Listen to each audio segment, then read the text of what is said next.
So, nandito tayo sa Adenium Walk at grabe yung mga bulaklak po ng Adenium natin. No? Puntahan natin. Ano? Diba? Napakaganda yan. And parang meron siyang stripe dun sa kanyang dako na. Ayun pa yung yellow. Parang dark na violet na meron pagka-pink. Hello everyone, this is Hermes Unao Bini Dino Park and Eco Garden and welcome back sa ating YouTube channel. And for today's video, kung napanood nyo yung binida ko sa inyo the last time na mga bonggabilya dito sa Oliva Pasita Farm, ngayon naman kakaiba ang ipiplex ko sa inyo dahil hindi lang po bonggabilya ang namumulaklak dito, kundi yung ating mga adenium. Welcome po sa ating adenium walk at papakita ko yung mga nagagandahang bulaklak nila. Kaya ready na kayo mga MDP? Tutok lang po!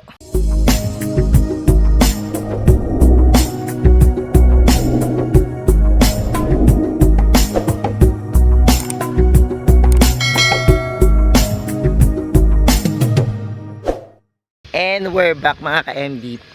Kapag ganito pong sasapit yung panahon na papuntang summer, mainit, bumibida rin po ang mga adenium. Kaya tingnan nyo yung mga alaga yung adenium, no? Kung namulaklak na sila ngayon.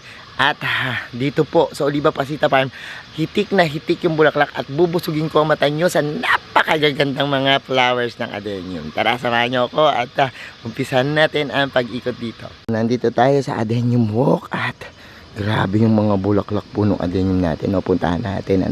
Actually, ito meron tayo ditong lilinisin kasi nahaluan siya ng bonggabilya. Pero anyways, madali naman yan tanggalin. Pero sabi ko sa inyo, pag nakita nyo yung mga bulaklak dito, tingnan nyo na yung bulaklak ng ating adenium. Ang ganda. Diba? Napakaganda yan. And ito naman, isa na to. Ang ganda rin.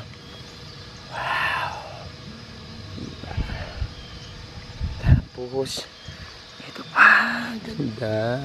Ito mamula-mula naman, maganda yung mga naghahalo-halo yung mga kulay nila, And look naman itong isa na to. Ganda nito, diba? Parang meron siyang stripe dun sa kanyang dako na puti, tas splash. And ito naman yung mga dilaw natin before. Yan. Kita niyo yan. Ito yung mga normal lang na adenium mo. Pero ang laki na nung kanyang mga natandang bulaklak.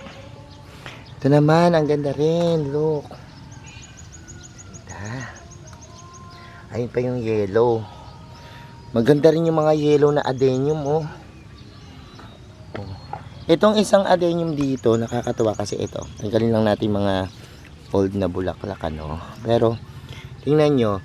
Yellow siya pero nagpi-pink, changing color, Unlike nitong isa, yellow na plain, tapos dulang. Ito talaga, natutuwa ka, yellow yung katawan, nagpi-pink. And ayan, ganda, diba? Ito pa buka pa lang. Yan. And dito naman, yung ganda nitong isa na to, ganda rin. Yan. Eto, kakaiba rin tong isa na to. Ang ganda ng bulaklak. Napakaganda. Parang dark na violet na meron pagka-pink, Ito rin isa na to, pabuka na, Ganda. So, nakakahanga talaga yung mga, ito puti naman. Kakahanga yung mga bulaklak ng adenium, Nung before nga, itong mga adenium na to, ayan, tingnan. Hindi lumalabas yung mga kulay niyan. So, sabi ko bakit hindi naman nakikita yung mga iba't ibang varieties. Pero ngayon, na nagsilabasa na sila, ayan, may mga varieties ako na hindi ko nakita before dito sa ating adenium walk. At ngayon lang sila nagsilabasan, Kaganda ng mga bulaklak. Ayan, Look. And, ayan pa. Itong isa na to, maganda rin to, Tignan nyo, medyo curly yung kanyang pinaka petals, Ganda rin. So, itong mga adenium tinatawag din tong desert rose, kasi tingnan nyo kung papansin nyo, parang desierto yung ano natin, tuyong-tuyo. Pero dyan sila namumulaklak, unlike yung ibang flowering plants natin na kapag mamasa-masa, dyan sila namumulaklak. Ito, dami din dito. Ayan, oh. Look. Ganda rin ang mga. Ito, pabuka pa lang tong isa na to, oh. Ganda. Yan. Kapag tumambay ka talaga dito sa Adenium Walk at inintay mo yung mga bulaklak nila, kasi minsan kapag sobrang init tsaka sila bubukan. Ito, apaka skinny naman ng bulaklak nitong isa na to, nitong variety na to. Payat siya. And ito naman, wala pang mga bulaklak yung iba dito, no. Pero ito, ipe-fertilize na namin to para yan, masamantala yung ano nila, yung kanilang paglaki. Ito yung growing season. Ay, ang ganda. Mismo, mayroon ng buto.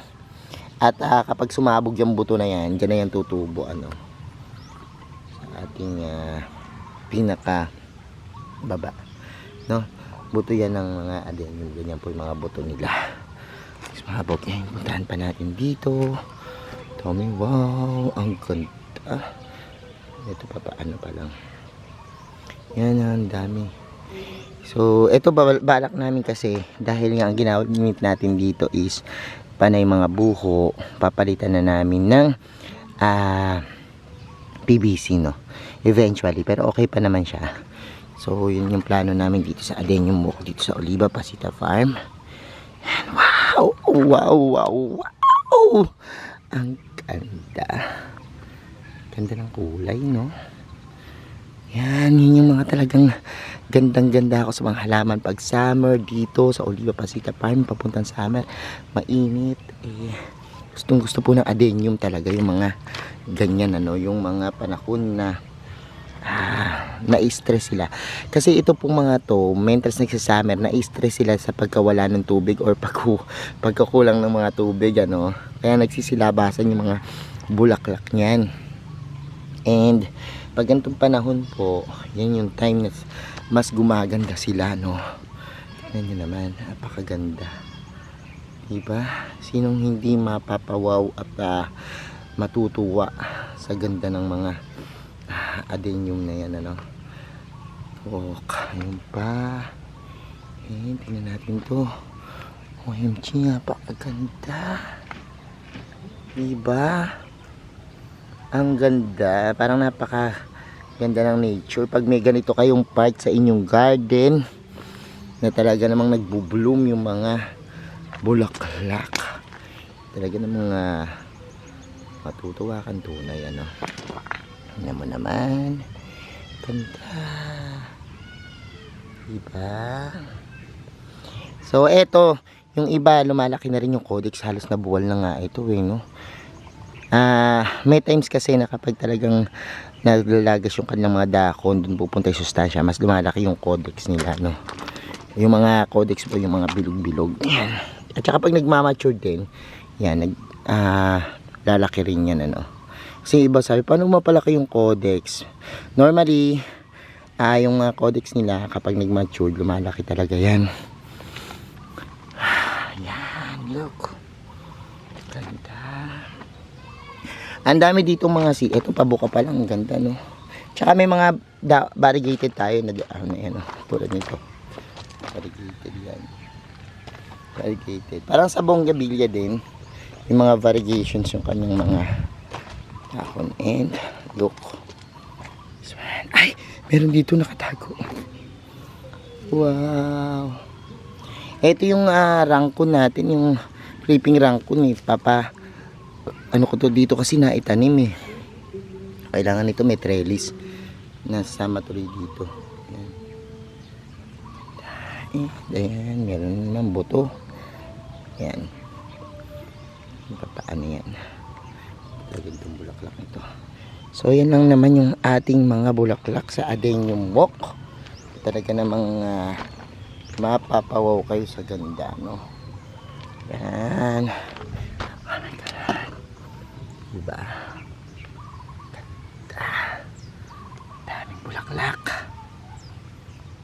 So ayan mga ka-MDP, napanood nyo na yung ating video about it sa ating adenium walk, and I hope na busog ko yung mga mata nyo sa magagandang adenium na bulaklak dito po sa Oliva Pasita Farm, ano. At kung gusto nyo pong bumisita, pwede po yan, basta po mag-inquire lang kayo dito sa aming page. At the same time, pagpapaalam natin yan, ano, sa Ninong ng Bayan at Ninong ng Bayan, Ninong Donna at Ninong Edward. Salamat po sa pagpapatuloy dito sa Oliva Pasita Farm at sa pagtitiwala sa pag-ayos ng inyong mga halaman. And sa lahat po na nagla-like, nag-share at nagko-comment sa ating mga videos, maraming salamat po. Sa hindi pa po nag-subscribe, pakipindot po yung subscribe button, pati yung notification bell para lagi updated sa aming latest uploads. Pati po sa iba't iba nating social media accounts, sa ating TikTok, Instagram, Facebook pages. Search lang po Hermes Unaho or Mini Dino Park and Eco Garden. Makikita nyo na yan. Salamat ng maraming mga ka-MDP, and this is Hermes Unaho, nagsasabi sa inyo ng happy planting. Bye!